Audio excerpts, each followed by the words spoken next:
tender embrace.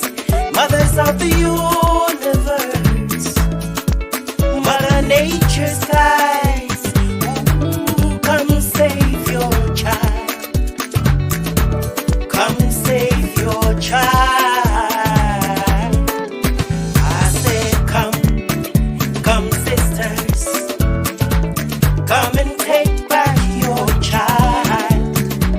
This crazy world is breaking and burning and needs your strength right away. Mothers of the universe, Mother Nature's guys, ooh, take back your child. Take back your child. Oh, this is our time. Oh, this is our time. Oh, woman, no. This is our time. Oh, woman, no. This is our time. There is no place to run, so you must take away their guns and teach them right from wrong, and that love can conquer all. You rock the cradle, you carry the world.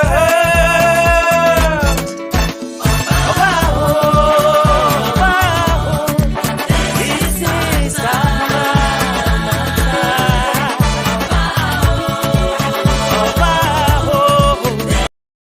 Oh, wow. This is our time. Welcome, everybody. Welcome to Women with Words. I'm going to play that song one more time because today is a historical day. I am telling you, if you're a woman, wherever you are, you should be excited. We broke the glass ceiling today. So I want to play for another round while you get ready, get seated. We have a phenomenal guest here who is going to be identifying with the win we got today. So we want you to please get a glass of water, wine, tea, whatever you can.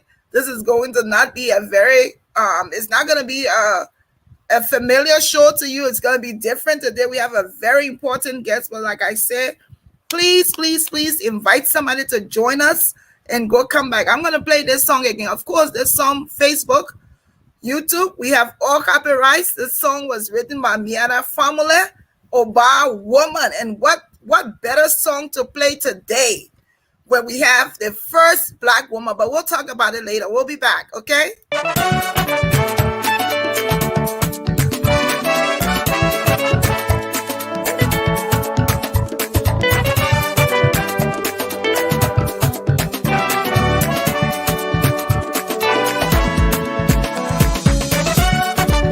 Calling all the women, calling every single mother. Oba, woman, let us unite. Come, mamas, come and save your child. Baby earth is reeling and willing and needs your tender embrace. Mothers of the universe, Mother Nature's guys, ooh, come save your child. Come save your child.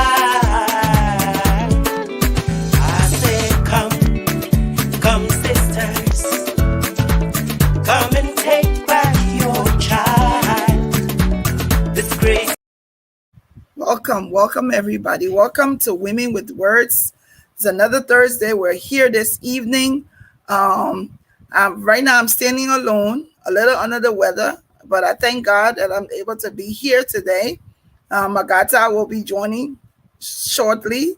Black Santa is somewhere, Mr. Patmos somewhere, and of course, Auntie Beauty is still way out there on her yacht enjoying herself. But I want to say welcome to all of you this evening. We're going to do a little differently. I want to welcome our guests on. Our guest this evening, of course, is Miss Sia Finoh. This is an immigrant woman. She is running for office.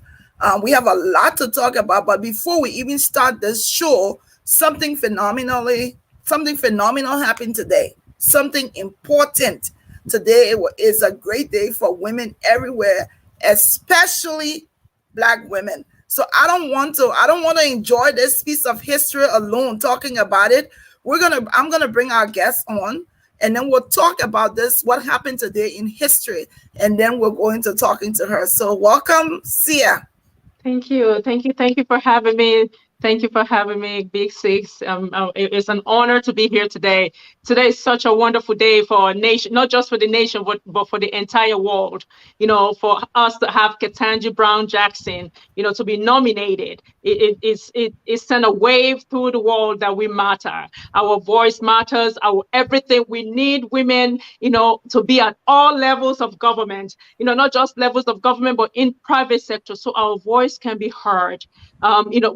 We have to change the conversation now that women can do it. We can do it.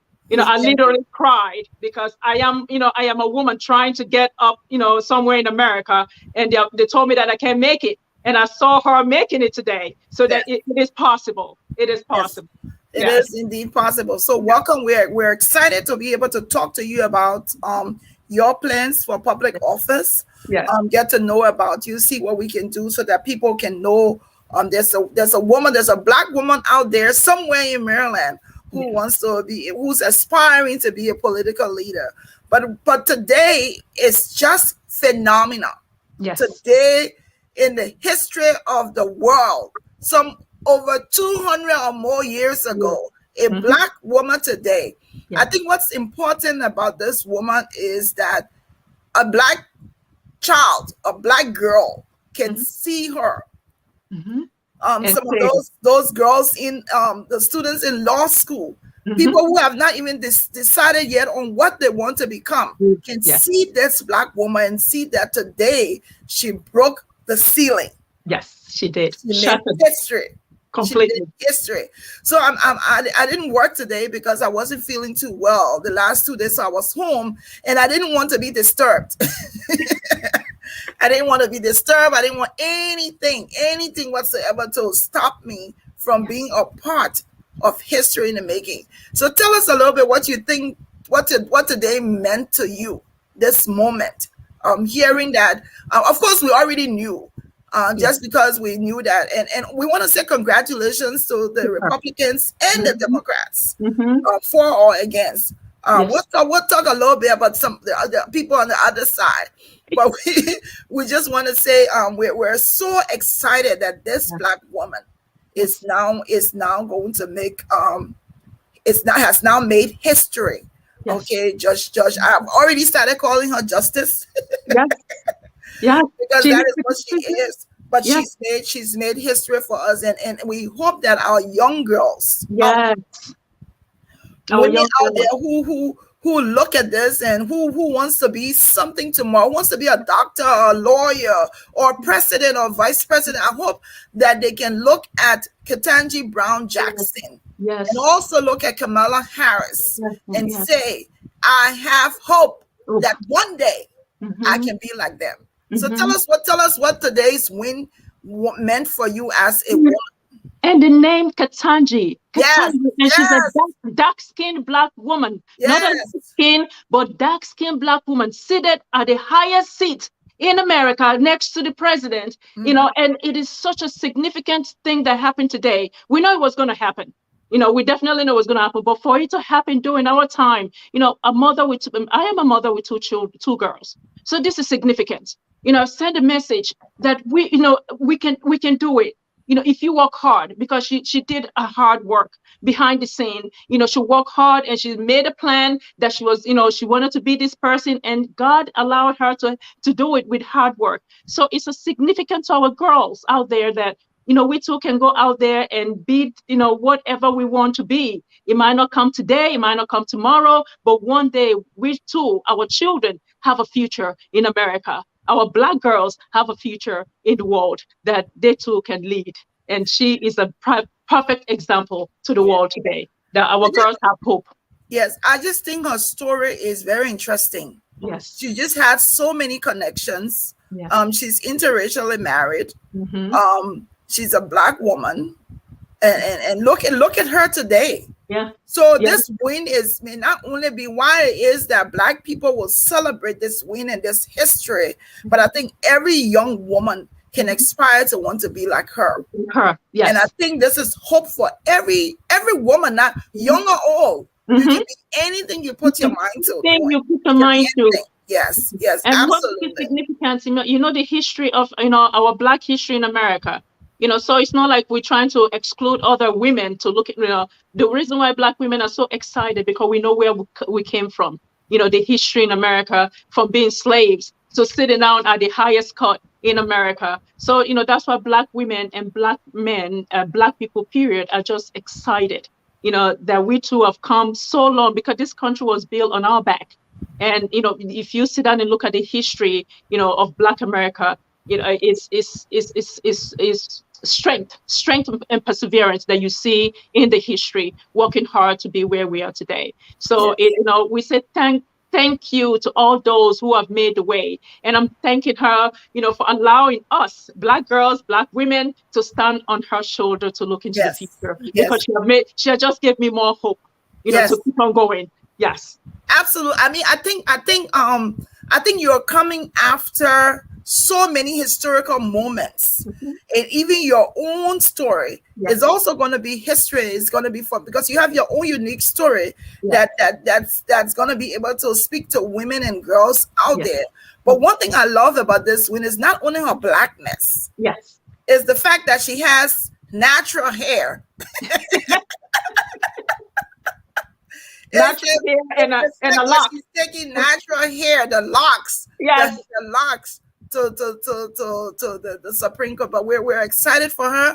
We want to congratulate her. We want to congratulate every woman out there. This win is for women everywhere. No matter where you are, this win is for white, Black, brown, whatever you call yourself, woman, period. It's a win for all of us. Yes. And it's a very emotional day for me. I know she gave us hope. Yes. She gave us hope. Yes, we're excited. Like we say, if you're just joining us, of course, you're watching GBC Women with Words this evening. We're here with Ms. Sia Finoh. She is a candidate running for the city council office in Prince George's County, Maryland.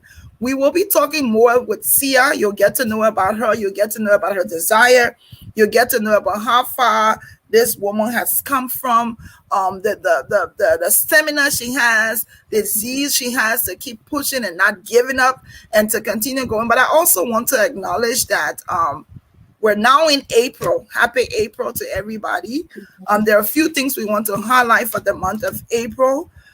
April is also National Child Abuse Awareness Month. Want to acknowledge that. It's also Sexual Assault Awareness Month, the month of April. It's National Autism Month. Sometimes during this month, we're going to have a guest on who was here before talking about autism in her child. Where with this month last month we had a great time with all of the designer. This month we're just springing up with different topics, and we want to make sure that you come and learn and join us. But I want to also and like I said, we're going to be doing it a little bit differently. We will get to talk to Sia, but Sia is an immigrant from. Tell us first who Sia is, because I want to ask a question as it relates to abuse in Africa, and I want you to respond, but to respond to that. Okay. So tell her who Sia is. I am Sia Finoh, running for Prince George's County Council District 3. I am a mother. That's the most important qualification that I ever have in life. A mother of 3 children. I am a political activist, a political advocate. I'm a community organizer. I've been involved in politics since I came to America. Well, I came from a very large political background, family in Sierra Leone. I'm originally from Sierra Leone. I'm an immigrant, and I am so excited, to be part of this race. And I came to America in the early 90s, the time that, the Liberians and Sierra Leoneans were running from the war to come to America. I was lucky enough, as soon as the war started, my dad's political asylum was approved. So I was fortunate to come. And when I came, the school that I went to, the middle school and the high school, were a bunch of Liberians. I actually grew up in the Liberian community in Prince George's County. Everybody knows Sia. So I tell myself that I am a Liberian, because they were so good to me. I have never met people so kind.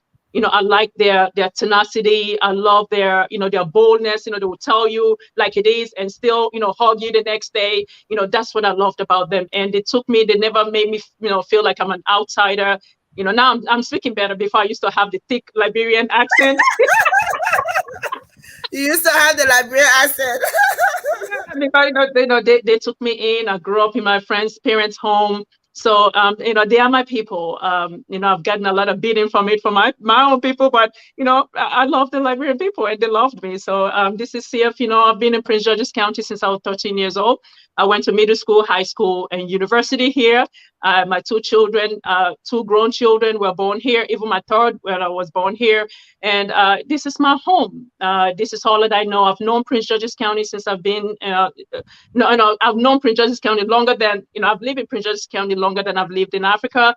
I know nothing else but Prince George's County. And, when you love your home and something is broken, you get in there and fix it. You don't wait for outsiders to come to fix it because they're not going to fix it as, the way you like it. So, and this is the country that gave us, the opportunity, to get in and roll our sleeves up and, our civic duty. I'm not doing anything special. I'm just, giving back to my community. It is my civic duty. I got my citizenship. So this is what the citizenship required, that, you get involved and, you enjoy, the benefit of being a citizen in this country. And I just want to represent the African immigrant community. I am an immigrant. We are so much in Prince George's County, in the state of Maryland, period. There's no reason why we shouldn't have one immigrant elected. Yes. There's no reason, but we don't. We come here, we party day and night, we go to our work, yes, individualism is good, but in America, it's numbers. We always complain that the Spanish people are having everything. You know why they're having everything? Because they work together. They work together and elect somebody and, put them in strategic places that can speak for them. We don't have anybody. We have our 9-to-5 job. We are good. Our families are good. Our families are in the home. They're safe. But what about collectively? There are, mothers here that came to this country. Up to this day, they don't even have their paper. We have DACA kids in this country. And we know, when you come to this country, if you don't have a paper, you are not settled. Yes. There are people that are suffering. There are people that don't know who to run to. The reason why I ended up in the Liberian community, because my stepmother did not want me home. So I end up, my friend that I went to school with, took me in. And, we have so many kids like that come to this country, have nowhere to turn to, but their friends.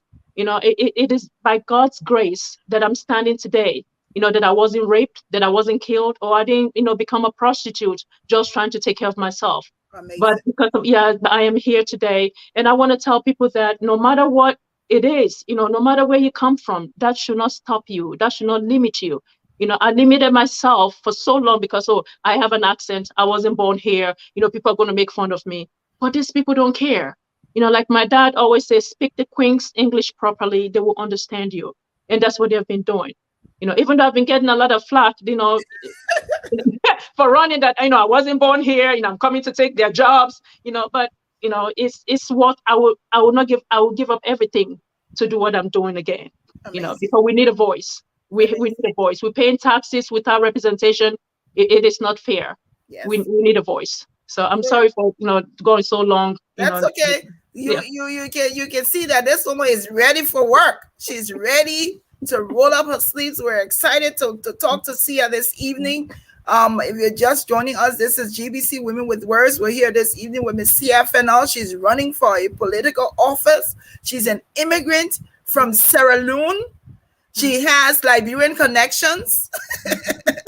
She's half Liberian and half Sierra Leone. Not my choice. But we're here this evening talking to Zia. You touched a little bit. I wanted us to talk about, because April is Sexual Abuse Awareness Month.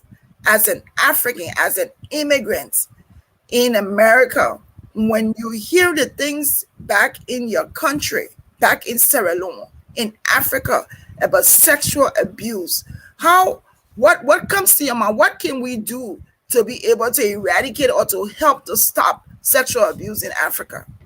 I always tell people it's education, and after education, I think we women can stop sexual abuse with sexual abuse from the home. Because majority of the time, our sons, our husbands, our fathers commit this sexual abuse to our children. But when it comes to our own, we're trying to protect our son. We're trying to protect our husbands. We're trying to protect our uncles, from being prosecuted. I was sexually abused by a family member when I was 10 years old. And it took me 30 years for me to be able to say it, because if I said it back in Africa, they would have said, oh, you found it yourself. They would have blamed me. We always tend to blame the victim, not the victor. And this is what we need to stop in our community. And the person that did it to me, because the father was in high status, a big politician, they could have never believed me.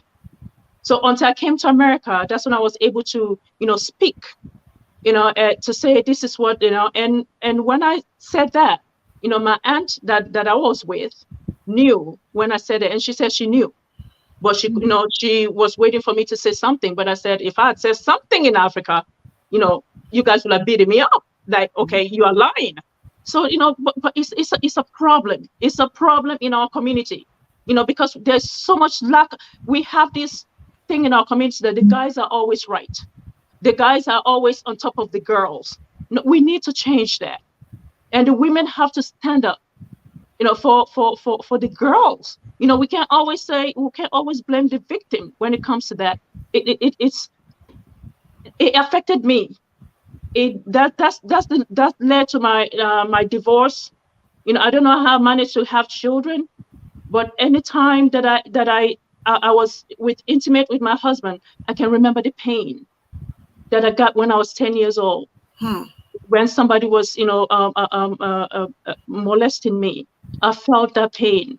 I had to go to therapy, for me to be able to have peace in my relationship. So it affects women all through their lives. And that's what most people don't know.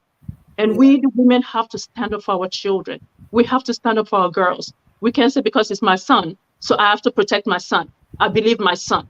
If your son did it, you need to stand up and say, my son did it, and he needs to suffer the consequences. That's how we'll be able to stop this. Yeah. If your husband did it, because there are a lot of girls that come to their homes to be taken care of, somebody else's child, we don't take care of them as, as our own. We don't protect them as our own, and we have, our uncles, our fathers, touching this girl, molesting this girl, but we will not say anything because they're not our relatives, or they're just there taking care of, how they call it, house girls.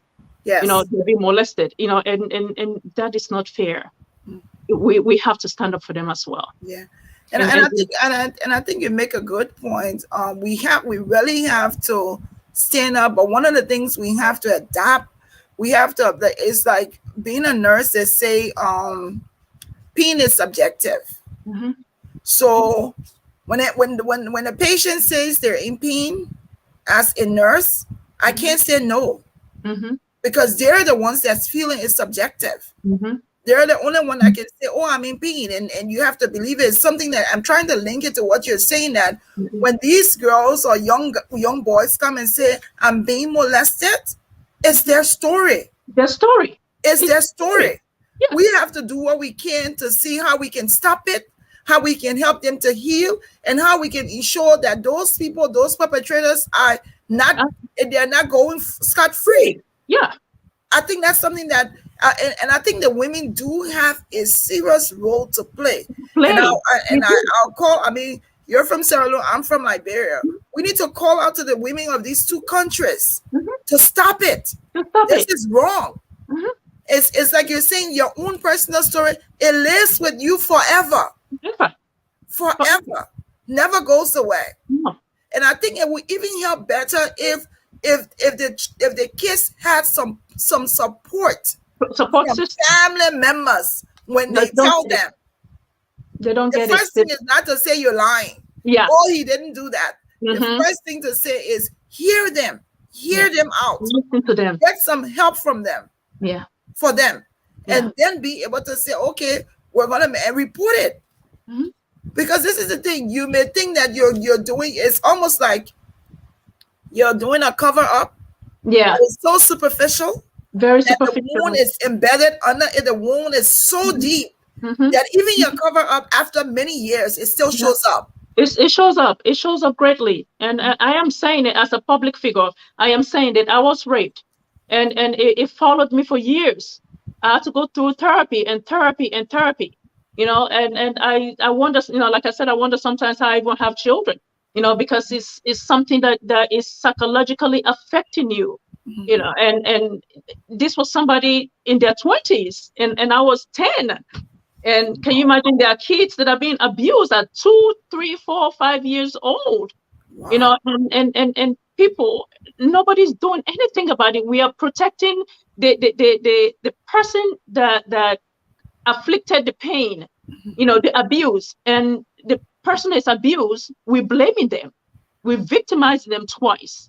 And it's sexual abuse is a huge problem on the African continent. Yes. It's a problem, not just in Liberia and Sierra Leone, all over the continent. You know, men do not respect women.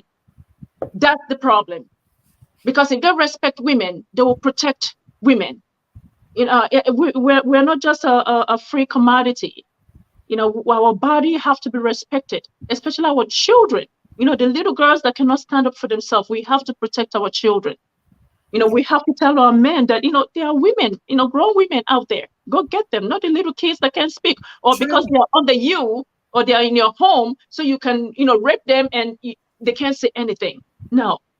Yes, it's so sad. It's so sad. So it's so sad. I just wanted us to talk about it just a little bit before we went into the interview portion that concerns Sia and her candidacy, and to acknowledge and admonish women, even men. Yeah. It's that sexual abuse or sexual violence is not a women issue. Yes, it's becoming not a woman's issue. Men should be involved. Take the hands of the women, walk together and fight against this. Because this is the thing. Some men won't listen to women, but they will listen to men. And I think what we need to think about, imagine men raping 2 years old, 3 years old. 3 years old. Those are barbaric things. And then like someone is saying, we're protecting the predators. Of course. Yeah, and we are. Sad. It's sad. This is April is Sexual Abuse Awareness Month. You as an individual have to be able to do something. Like Sia said, she was a victim at 10 years old, and that lived on with her, and even till today. The fact that she's even able to talk about it, I hope somebody can hear her story and be able to free themselves and free their mind from it. Free the mind. Yeah. It's not right. It's so wrong. It's so wrong. So let's go into talking to Sia, because that's what she's here for today. I want to talk about Sia. To those of you just joining us, this is GBC Women with Words. We're here this evening with Sia Finoh. She's running. Tell us, what are you running for? Tell me and the audience, what are you running for right now? I'm running for Prince George's County Council, District 3. It is the most important seat I'm running for, because that's a county government, and whatever rules and regulations or policies we implement, you know, affect the entire county. You know, so we affect you personally, your child's schooling, your health care, your roads, your environment. So everything that we do affects you personally. And it's Prince George's County Council District 3. Yes. Yes. Did you? So want to talk about? Did you see yourself back in Africa? Did you see yourself here today? And folks, let me just tell you, this woman is a woman of perseverance. This is her second time around. Let's talk about you running before, running now, and how you got here for the second time. Well, when I came, I want to go back. When I came in 1991, I met Bill Clinton, Ross Perot, and George Bush running for presidential election. And it was my brothers were for George Bush, and I was for Bill Clinton. And my dad and my dad encouraged me to write him. And I wrote him a letter. And when he won, he wrote me back. And I was like, yes. And I was like, this African kid, because in Africa, our presidents act like they're God. Thank you. They're celebrities. You can't get to them. Yeah, and I was like, "What?" You're hearing it. Let me go into some Liberian colloquy. You hear what this woman said when she came? She was a little girl, huh?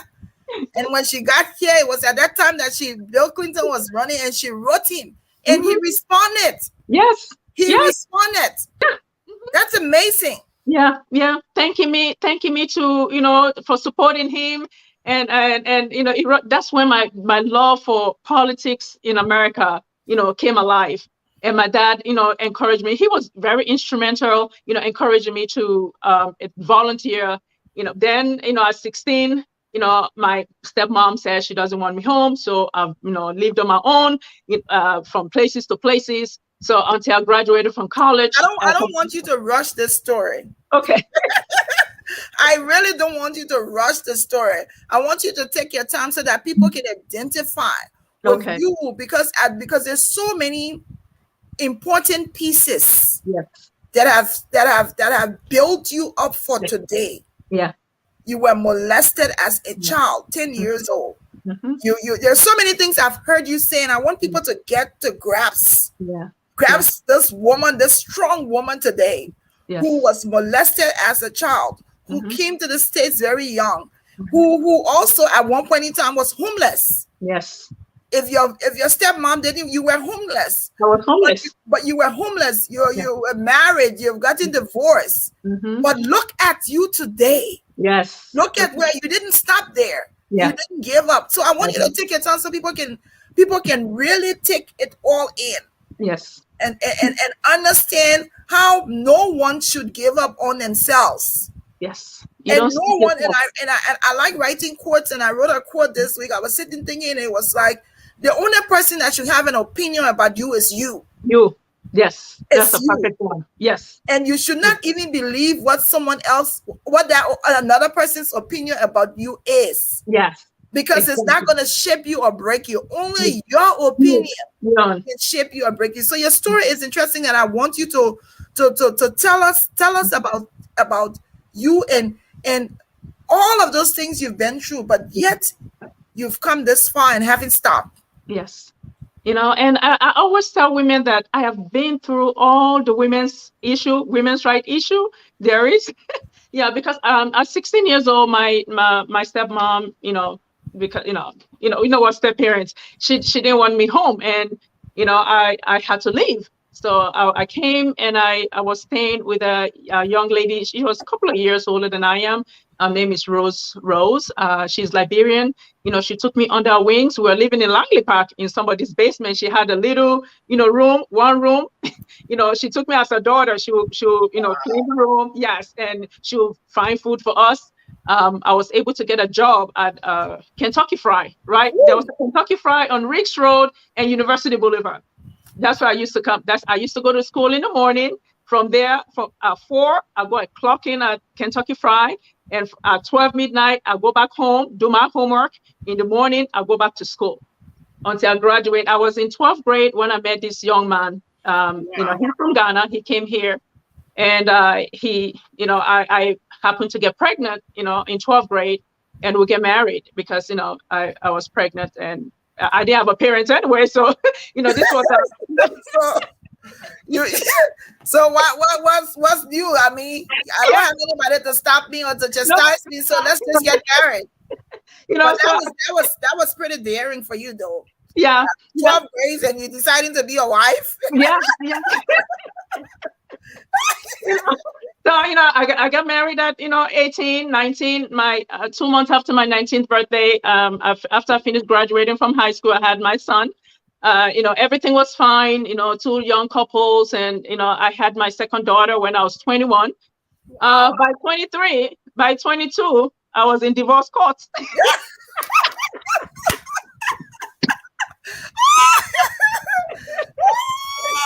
Interesting story. Oh, my goodness. I mean, this is serious, but I'm telling you, it's serious, but it's good. Mm-hmm. It's good because we can sit, and I think that's where your strength and your growth comes from. Yes. Is the fact that none of those things stop you. Okay, no. It could have been, yes, you were 18, you got married, didn't know your left, like brother have a cliche, they say, you know your left from your right, and you jump into marriage. Yeah. But you stuck in it. Yes. And then 3 or 4 years later, you said, this is not where I'm supposed to be. No, this is not for me. Because it was abusive, and yes. I went through a lot during the divorce. I didn't know anything about the court system. He took me to court. He was cheating, and he cheated with somebody older than both of us. So, and the person was American, and the person would tell him what to do to me, and just to get me in trouble so they can take the kids away from me. So I went through all that, back and forth. It's like I was in court every single day. Both of them were, I am with 2 kids. I have nobody to protect me. Then 2 people against me, So I was lucky enough. I found a job. When I got out of high school, I didn't go to college. I didn't work. I was home. I was trying to convince him that, I need to go to school just in case anything happened to you. I can be able to take care of my kids. He said no. So I managed to go find a job at Home Depot. Right here in College Park. So I don't know if you guys know the Home Depot in College Park. Yes. Yes. That's how I wanted. So I happened to meet a guy that gave me his lawyer's number, and I decided, and the lawyer, helped me. But through that, the experience that I had, because he would come home and, physically assault me, and I would not say anything. And he would take me to court and say I insulted him. And I was like, I am here, bruised, black and blue. Then you're taking me to court that I abused you. So all the hell that I went through. And after the divorce, I didn't have anywhere to go. And I became homeless again. Wow. with 2 children in my hand. So I want to say something here, and something that opened my eyes, because this is the thing. So at 10 years old, yes, when you were molested, if you had an opportunity to have talked about your abuse at that time, mm-hmm, it probably would not have allowed you to, mm-hmm, take more abuse when you're older. Yes. Yes. And then until you get to the place and say, no, this is not it. Yeah. This is not it. Yeah. Wow. Yeah. Wow. Yeah. Interesting story. Yeah. And then you get divorced. Now you pick up your feet and you start running again. I start running again. I didn't have nothing, but I thank God for America. Mm-hmm. I went to a church, and I met this wonderful African-American lady there, and she held me, in her hand, and I was going through so much pain, and she said, because she heard my story, what I've been going through, what my ex have been putting me through. And she said, you live in a district that my senator lives in. I know this senator. His name is Senator Exim. May he so rest in peace. She took me and explained the story, what I was going through. And this man took me under his wings. He even hired me. That's how I started working up in Annapolis. I was the only African girl, at that time in 2006, 2005, 2006. I started working for him, and I was up there while I was going to University of Maryland, College Park. And I was going there. Then I decided that while I was there, I did an internship with Donnie Simpson in the morning, 95.5. You that live in PG, Prince George's County, 95.5. Yes, I did internship with Donnie Simpson. So wait, let me talk to these PG people a little. I hope we have PG people here watching this story, because I am telling you, you should write a book. Mm-hmm. Your story is amazing. Your story is a story of triumph. Yes. So it's like you're molested at 10, at 16 you're homeless. Yes. Liberian woman help you. Then you decide to get married 18. At 22 mm-hmm, you're getting divorced. Yes. Who in the world is going to be thinking about going back to school? gonna say, let me go back to school and better myself. Yeah. You are an awesome person. Yeah. And, Yeah. and I hope that people can hear your story and the fact that you haven't given up. No. That should say to Prince George's County people, this is she. She is the one. Yeah. Because if her story can say that I didn't give up on myself, and I'm saying, allow me to serve you. That just says to me that you're not going to give up on them. Continue. Yeah. Amazing story. So I started going to college, and it took me 10 years. With 2 children, working and going to college wasn't easy. It took me 10 years to graduate, from college. But I'm thankful. I did, and I set example for my daughter. At that time, I only have one daughter, and so I was able to do that. Then, I pick up the pieces. I was working and, volunteering, and, I campaigned for. So let me say my story, what I went through and what the senator did for me inspired me to give more, to give back. And what other people did for me, I said, and I remember when I was going through my hell, and I kneeled down, I said, God, if you get me through where I am today, I will give back to the people of Prince George's County. That's the vow that I made, because I was in so much, I had nothing. I lost everything, coming from a home, I was 21, I had 2 homes, through my husband, I had 2 homes. So being 23, divorced and nothing, nowhere to sleep, I was in a homeless shelter, women's shelter.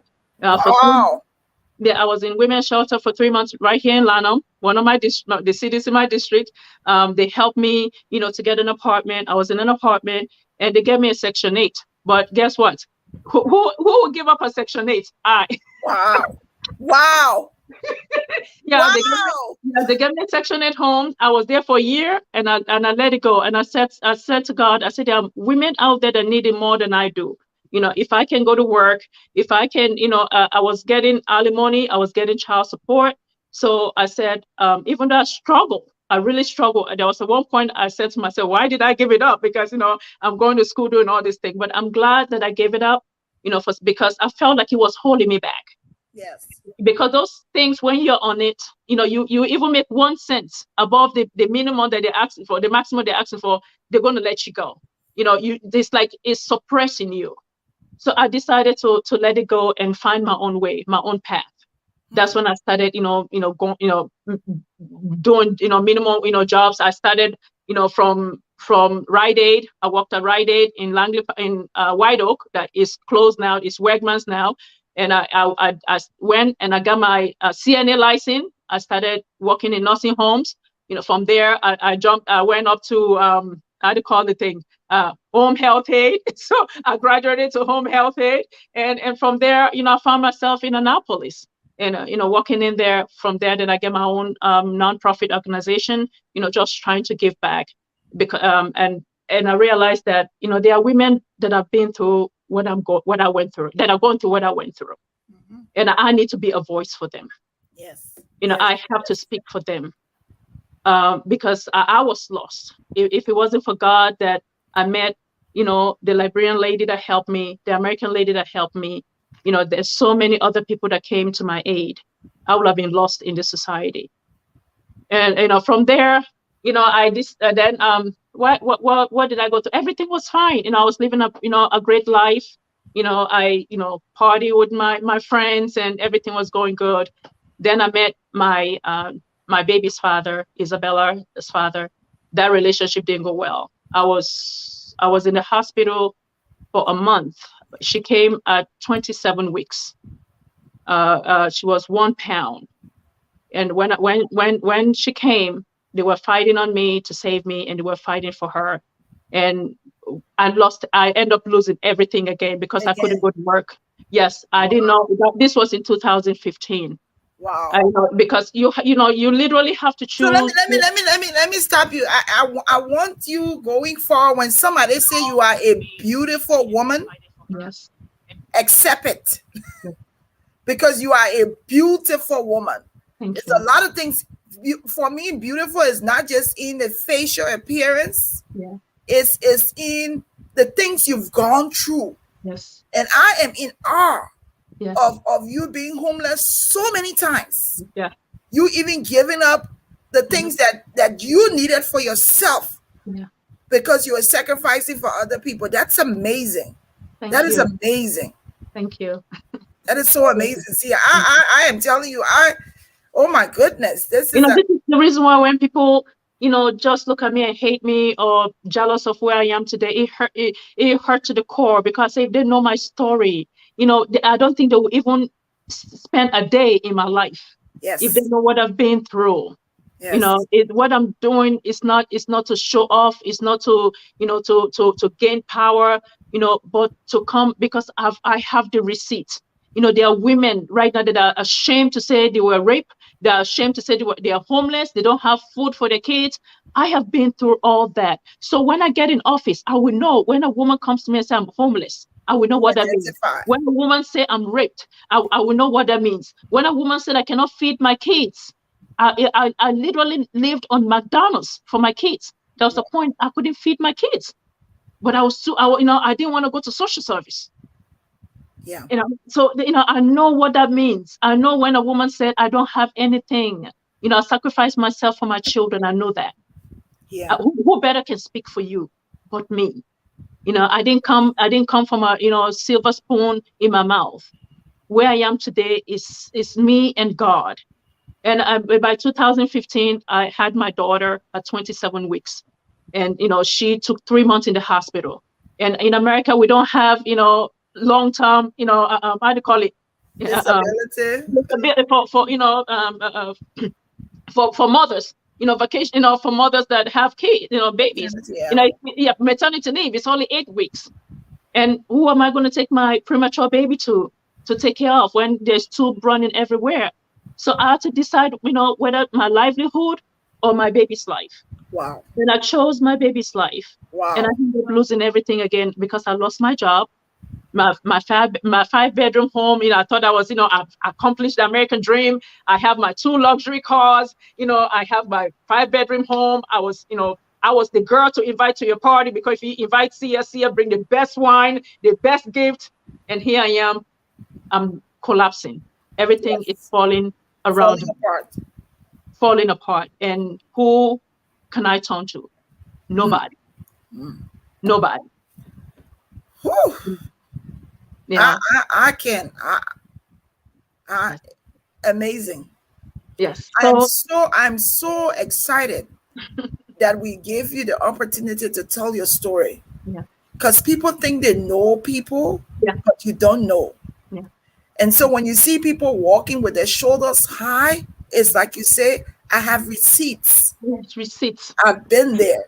I've I've been there. survived it Yes. all. I'm Yes. successful today. Yes. And I want to be able to identify with you. So give me an opportunity, Prince George's people, to Yes. serve you.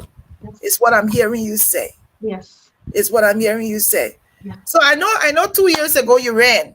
Yes, in 2018. So that's the reason. That's sometimes people look at our challenges as negativity, or like somebody, God don't want us to succeed. But because of my challenges brought me to where I am today.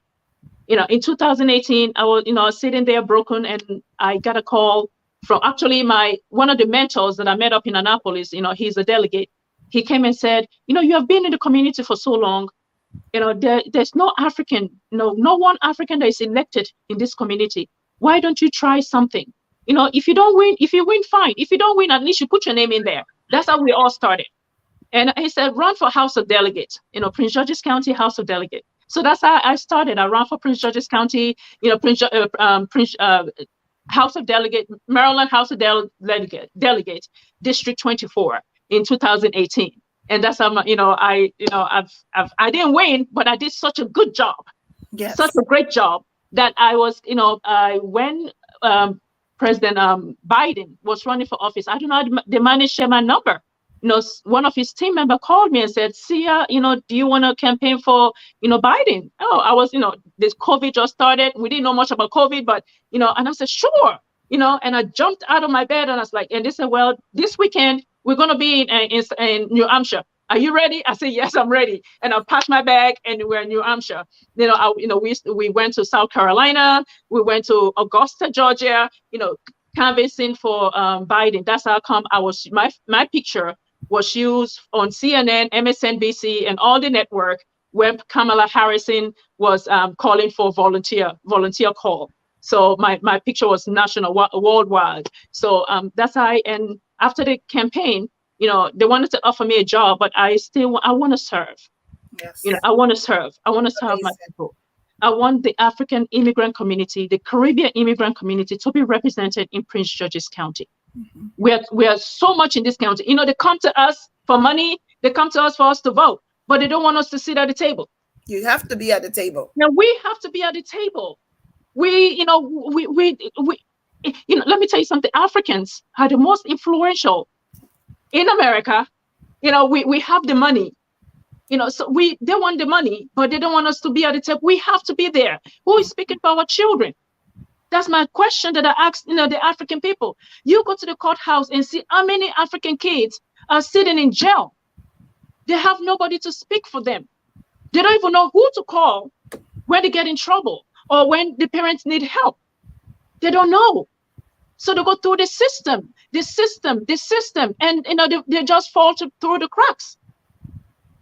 We're here. Yes, it's good to have, your house, your big cars. But what are you doing? America is numbers, and they're not stopping us from running.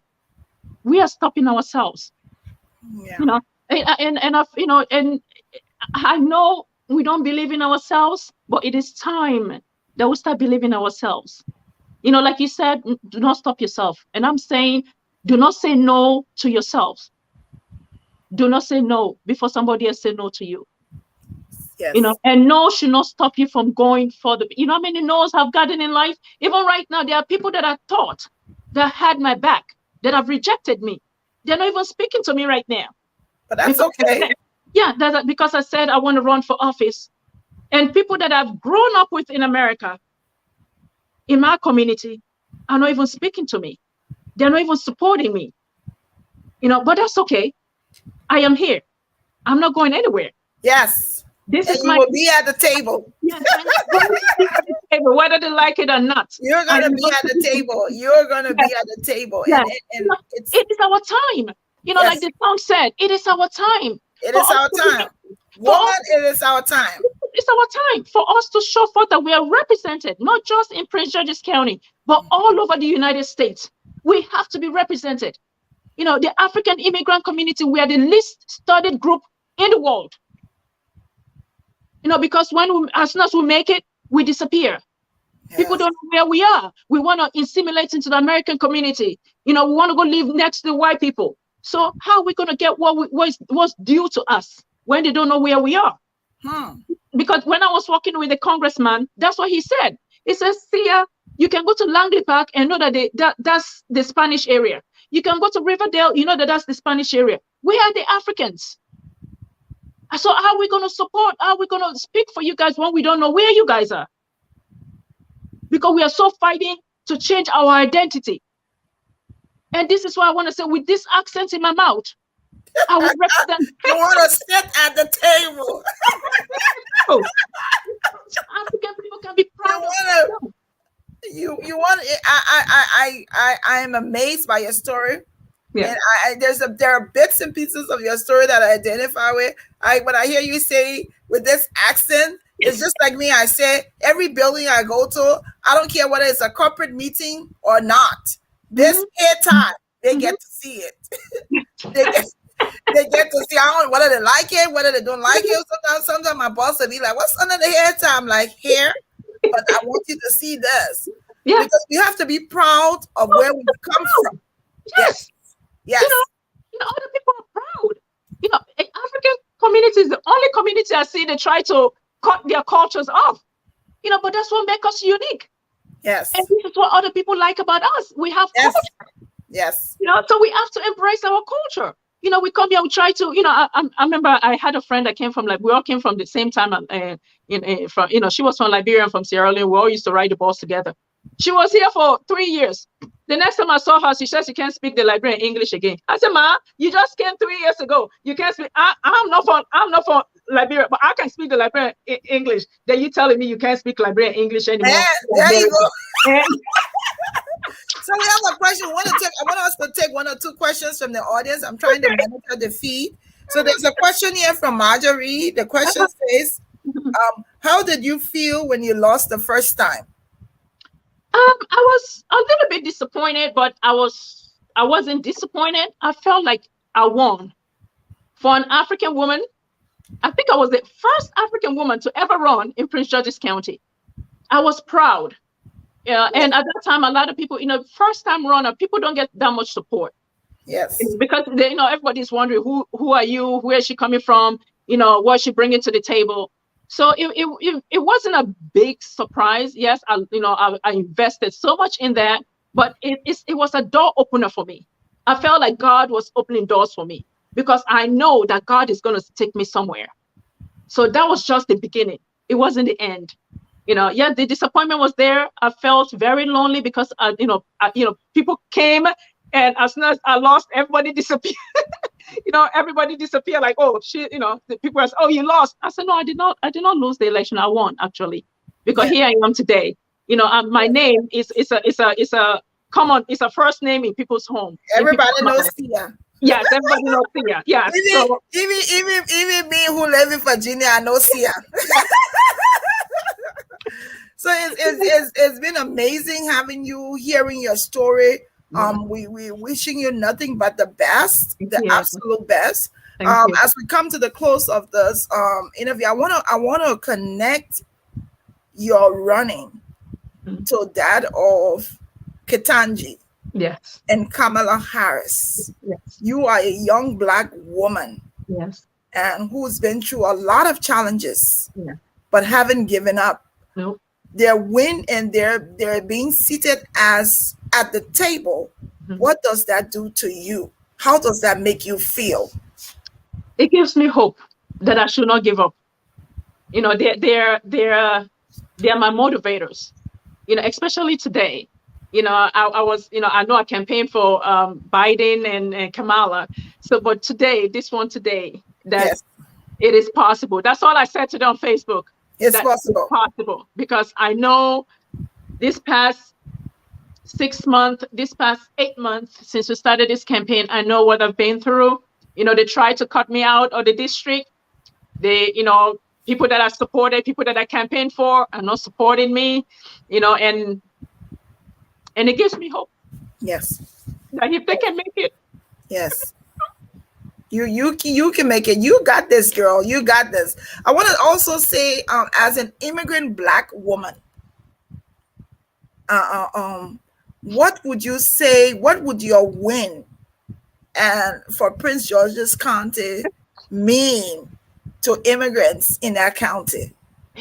I'm telling you, this win is our win. It's gonna set a wave, throughout, not just in Prince George's County. It's gonna be, because I get messages from all, the continent of Africa. The girls, I'm telling you, the women in Africa are praying more for me than the women in America.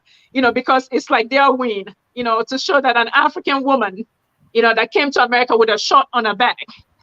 And with all the bullying that I went through in high school and everything that I went through, and I'm still able to stand, still standing and win an election in America is going to be a history making, for women. And to give these young women that, that I always tell the young girls, I know they come, they say, oh, go do nursing. I so respect our nurses. I so respect our doctors and lawyers.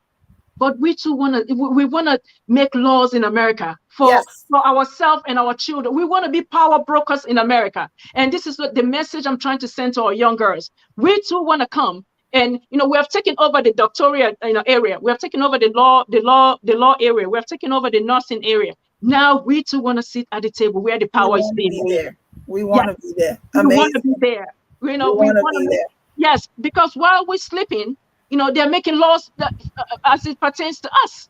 So we too want to sit at that table. And I want to sit. The reason why I'm going to that table, so I can bring other women along. It's not just about me. It's about us.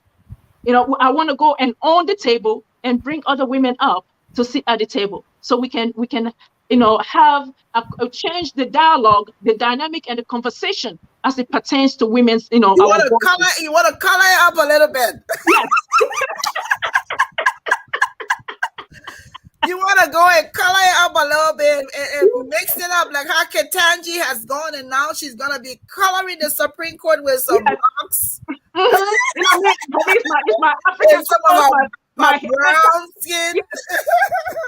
But as we close, I want to say, Sia, it's been amazing having you. Your story is a story to be told. Thank you. It's a story that a lot of people can learn from. And I can sum it up in one word and say perseverance. Thank you. Yes. I think you've persevered. Yeah, and that is also connected to every Black woman who has not given up. Yeah. Your story should serve as hope. As strength. That if you're able to do it, they can do it too. Yes. And like I said, the only opinion that matters about you succeeding in life is yours. Yes. It's yours. I'm gonna use that. It's only yours. My post. That is the only one. If you focus on your opinion, then everything else other people say wouldn't matter, because you're setting a standard for yourself. Yes. And I want to wish you nothing but the best to your amazing campaign team. Thank and you. The manager and everybody else who's supporting you. Before we close, I want to give you an opportunity to talk to the people of District 3. Yes. Talk to them so that they can hear you. Hear from this immigrant woman. Yeah. This is Prince George's County is wealthy. We have the human capital to take Prince George's County forward, but because of our corruption and lack of accountability, our integrity have been compromised. So I am pleading to you. We need change. Prince George's County need change. I am the one to come and make sure that everybody's represented. I want us to take Prince George's County into the 21st century with 21st century solutions, where we're going to make sure our elders are safe in their home and on the road, where we're going to encourage our children to go into skill tech trade and skill trade, so they too can be, a law-abiding citizen and at least making decent money, decent wage. And corruption, we're going to cut out corruption in zoning and other county practices, and the environment. We have to take care of our environment. Renewable energy. I will support that. So stand with me. Let me give me the honor to serve you. I will make sure that everybody is represented, man, woman, Black, Christian, Muslim, everybody will be represented under me in District 3. So I am your candidate. My name is Sia Finoh, and I'm running for Prince George's County Council District 3. I am the first name on the ballot. So if you go to the ballot and you don't know who to vote for, I am the first name on the ballot. Finoh, my name comes because they go by alphabetical order, and my name comes first. So I am Sia Finoh. I am one of you. I am one of you. I know I might have an accent, but I'm more American than you might ever think. I am one of you. God bless you. And I want to thank the Women with Words, for having me here today. I want to thank my big sis, Glendy, Marjorie, Eve, and the other ladies and gentlemen of this program. Thank you so much for honoring me, for allowing me to come onto this program to share my story. I just want to give somebody hope that don't never give up. Never allow anybody to tell you that you can't. Yes. Yes, you can. Yes. Obama said, yes, we can. Yes, you can. There's nobody on this earth except God. There's nobody that can stop you. Like the Liberian people say, if you listen to the noise of the market, you're not buy a fish. You're not buy a fish. So keep going. They will talk, they will laugh, they will laugh at you, they will talk, but those same people that are laughing at you will come back one day to celebrate you. So don't give up. And I'm talking to the African girl. Don't give up. I'm doing this for you, so you can know that your voice matters. What's between our legs it doesn't make us. We're better than that. We too can lead. If we can lead in the home, we can lead outside, in government, in private sectors. We can lead. Thank you so much. Have a blessed day. Thank you so much. Thank you, Sia. You have an amazing story. I wish you nothing but the best. Yes. Of course, If there is a time that you want to come back on, just let us know. This platform is equally yours Yes, as it is ours. yeah. This is what we want to do. We want to be able to expose people to the community so that people can see that people like you, some people watching today may have already been inspired by your amazing story. And it just says that no one should give up on their self. Yes. You got to keep pushing. And so if you're out there and you think you're too old to graduate from college, follow Sia. 10 years. Yeah. And she got her degree. Yes. She didn't give up. She didn't Yeah. give up. And can I say something quick before we go? I Sure. have events coming up. Politics is money. It takes money to win, any election. So I am begging you, to donate to my campaign. We're having fundraisers on the 22nd of April. I know you're going to see my flyers. So please support me. $5, $10. It goes a long way. You can send it to $Finoh, or you can go to my webpage, www.siafinoh.com. We have a GoFundMe page as well. So there are so many ways you can be able to help us. And we need sweat equity. We need a lot of volunteers, especially for the early voting is from the 7th of July to the 14th of July. Then election day is July 19th. I'm going to need a lot of manpower to cover all the polls. So I am begging you, 2 hours here, 3 hours there, that's all we need. Please support me. But if you want to support me, that's a way to support me as well. This is not about me. It's about us and our children. Please. Thank you. And I know there are a lot of Liberians, they came out a lot in 2018 to vote for me. My team members were like, wow, see, the Liberian people like you. I said, yeah, they're my people. Like your people that know you, live for you. My people. Yes. So see, I want to say thank you. Thank you for coming on. Folks, don't go. We're not done. We're just gonna say a bit farewell to share with you all the best. Thank you. We'll be watching, we will be sharing, we will be supporting. We're so proud of you. That a little young woman from Sierra Leone can stand up now in Prince George's County and say, give me a chance to serve you. And we're wishing you nothing but the best. So thank you for coming, Sia. Thank you so much. Thank you. God bless All you. the best. Okay, thank you. All right. Whoa, that was an amazing story, folks. Amazing story. Oh my God. Amazing, amazing story. It was, oh my goodness. It gave me hope. It gave me strength. It gave me courage to know that even some of the things that I have aspired or I want to be, that I shouldn't give up. That I shouldn't give up. I am in awe of the story, and I hope her story that she shared inspires you also to be a better you. It inspired you to the point where you can be able to go out there and do whatever you want to do. But I want to encourage you to let's join her. Let's support her. Let's support her desires. She wants to make a difference. You'll see her, like she says, Sia Finoh. She's on Facebook. Most times she shares postings on Women with Words page. Let's support her. This woman has an amazing story. She was molested at 10. She was homeless at 16. She got married at 18. She got divorced at 22. And she still continued. She still persevered and still continued to push on. It's an exciting story, and we can all wish her nothing but the best. Nothing but the absolute best. So, what's trending in Liberia? Rice shortage. Do I need to say anything more? No. The Liberian people say they don't have rest. The preso say they get rest. They show pictures. No data, but their pictures. They get rest. So what can I say? We hope that the rice that they have in the warehouses will come out of the warehouses so that it is affordable for the common people to be able to purchase, and that it is sold at affordable prices. in Liberia. What's trending on our page? So there's a story on the page with an 85-year-old and a 25-year-old, and they're in love. They're in love. 85 years old and 25 years old. There's a difference of 60 years. And who are you? And who am I to say that people not in love? That woman I get her live, called Cha.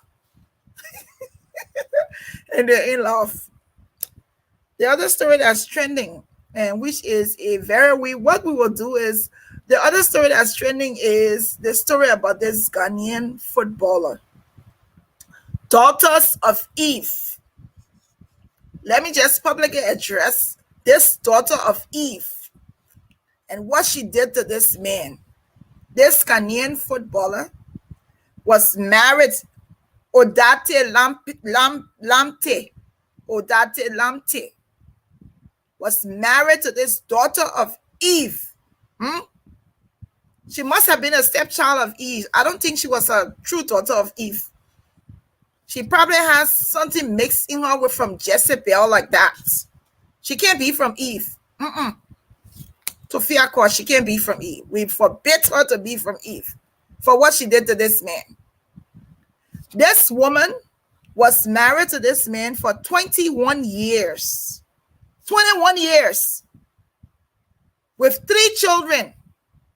And not a single one of those children were his. Not one.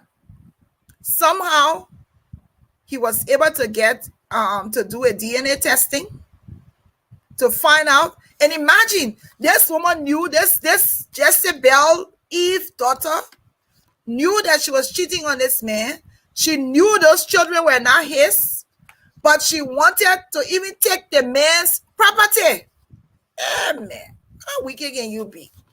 You know, I'm finished cheating on the man. Cheated. She's an evil daughter of Eve. I condemn what she did to this man. I publicly condemn it. And I don't want to be identified with her as a daughter of Eve. She and I were not from the same stock of Eve. What she did was just plain wicked. But blessingly for him, he survived the ridicule. He remarried and now has 2 daughters. You can't go cheat on a man, have 3 children outside, and then want to take the man properties. Man, this woman was heartless, so I swear. And of course, I don't want to talk about it. Every time I want to annoy people, I would just write Will and Jada. Anytime I write Will and Jada story, you will see them coming to chase me. Running behind me for Will and Jada story. I'm so tired with the Will and Jada story. So let me say it here. Let me address it publicly again. Will was wrong. He was very wrong for what he did. Should not have let his emotions get the best out of him. He was wrong. He has to do what he can to make it right with his brother Chris Rock. He was wrong. Whether the joke was in bad taste, whether the joke was to make fun of Jada, he was wrong. And like someone said, we need to teach our children to use their words. Use their words, not their hands. And so he was wrong. But I want to finally address the Republicans. This is not a political seminar, but I want to say something because I don't want it to be that our kids learn the wrong thing from what they heard from the Republicans about Ketanji Jackson. Okay? You can't say somebody is qualified. You hail her for being so qualified, but then you say, no, I'm not going to vote for you. It's fine that you don't vote for her, but then don't acknowledge how competent she is.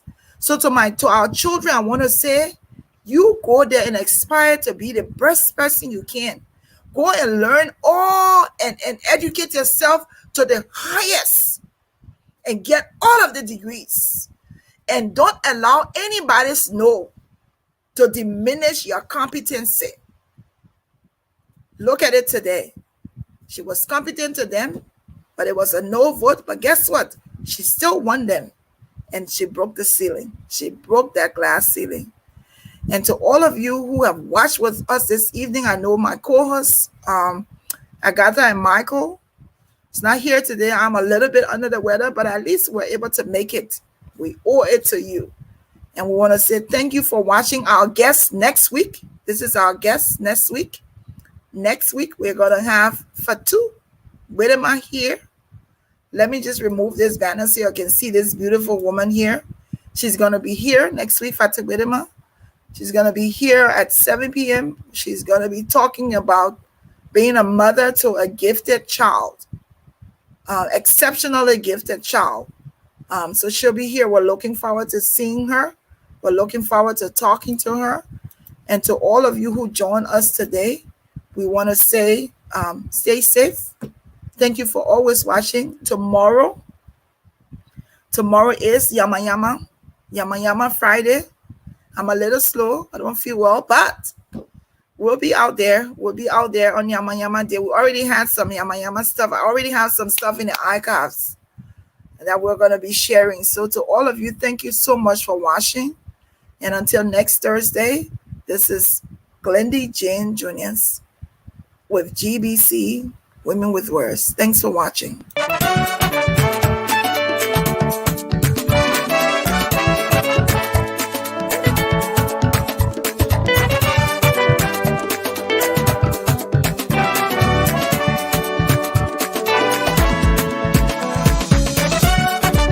Calling all the women, calling every single mother.